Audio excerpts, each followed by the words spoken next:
बहुत समय पहले की बात है।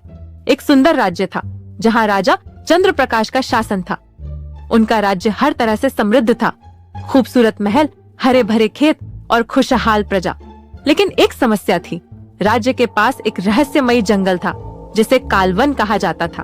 लोग कहते थे कि जो भी उस जंगल में जाता कभी लौट कर नहीं आता। वहाँ से अजीब अजीब आवाजें आती और रात को वहाँ नीली रोशनी चमकती थी।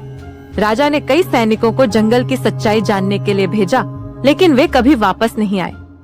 राज्य में एक 14 साल का बालक अर्जुन रहता था। वह बहुत बुद्धिमान और जिज्ञासु था। उसे हर रहस्य को हल करने की आदत थी। जब उसने कालवन की कहानियां सुनी तो उसका मन उत्सुकता से भर गया। एक दिन वह अपने गुरु महर्षि वशिष्ठ के पास गया और उनसे पूछा, गुरुदेव, क्या सच में जंगल में कोई दुष्ट शक्ति रहती है?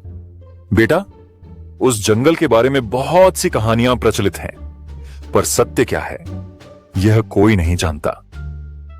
पर ध्यान रहे, जिज्ञासा अच्छी बात है, लेकिन अज्ञानता में किया गया साहस कभी कभी घातक भी हो सकता है। लेकिन अर्जुन ने मन में ठान लिया कि वह इस रहस्य को सुलझाएगा। अर्जुन ने अपनी माँ से आज्ञा मांगी। उसने कहा, माँ, मैं कालवन जाना चाहता हूँ। उसकी माँ ने चौंक कर कहा, नहीं बेटा, मैं तुम्हें वहाँ नहीं जाने दूंगी। वहाँ जाने वाले कभी लौट कर नहीं आते। माँ, लेकिन अगर हम हमेशा डरते रहेंगे तो सच कभी नहीं जान पाएंगे। मैं वादा करता हूँ, मैं सावधानी से जाऊंगा। माँ ने भारी मन से अनुमति दे दी। अर्जुन ने एक छोटी तलवार, मशाल और कुछ भोजन लिया और कालवन की ओर चल पड़ा। जैसे ही अर्जुन जंगल में पहुंचा, उसे अजीब सी ठंडक महसूस हुई।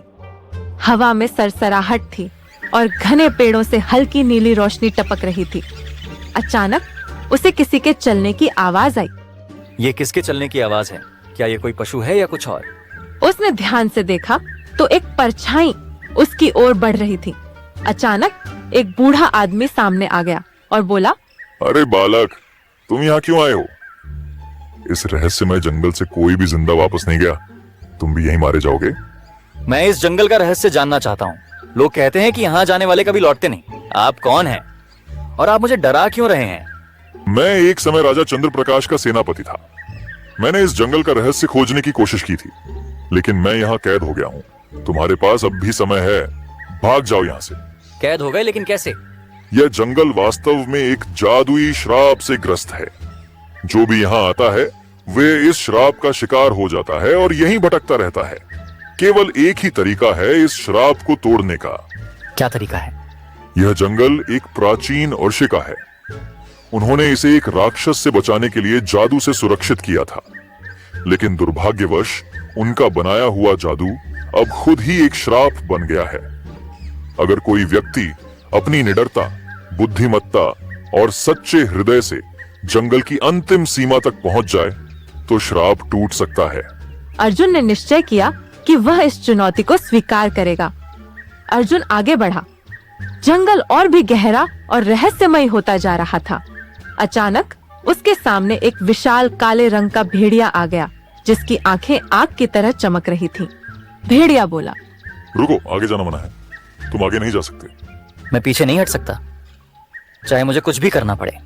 भेड़िए ने झपट्टा मारा, लेकिन अर्जुन फुर्ती से बच गया। उसने अपनी तलवार निकाली, लेकिन भेड़िए को मारने के बजाय उसने उसके सामने अपनी मशाल रख दी। भेड़िया रोशनी से घबराया और दूर भाग गया। अब अर्जुन जंगल के अंतिम छोर पर पहुंचा। वहां एक विशाल पत्थर रखा था, जिस पर संस्कृत में कुछ लिखा था, जो प्रेम, धैर्य और साहस से परिपूर्ण है, वही इस बंधन को तोड़ सकता है। अर्जुन ने पत्थर को ध्यान से देखा और मन ही मन बोला, मैं इस जंगल को भय से मुक्त करना चाहता हूँ। मैं यहाँ सत्य की खोज में आया हूँ, न कि किसी को नुकसान पहुँचाने। अचानक एक तेज रोशनी फैली और पत्थर खुद ही दो भागों में टूट गया। जंगल में बंधे सभी लोग मुक्त हो गए और अपने अपने घर लौट आए। अर्जुन जब राज्य में लौटा तो सभी ने उसका स्वागत किया। राजा चंद्र प्रकाश ने उसे दरबार में बुलाया। बालक, तुमने असंभव को संभव कर दिखाया। तुमने हमारे राज्य को एक बड़े श्राप से मुक्त किया। तुम्हारी बुद्धिमत्ता और साहस की सराहना करता हूँ। राजा ने उसे राज्य का रक्षक घोषित किया और इनाम में सोने की मुद्राएं दी।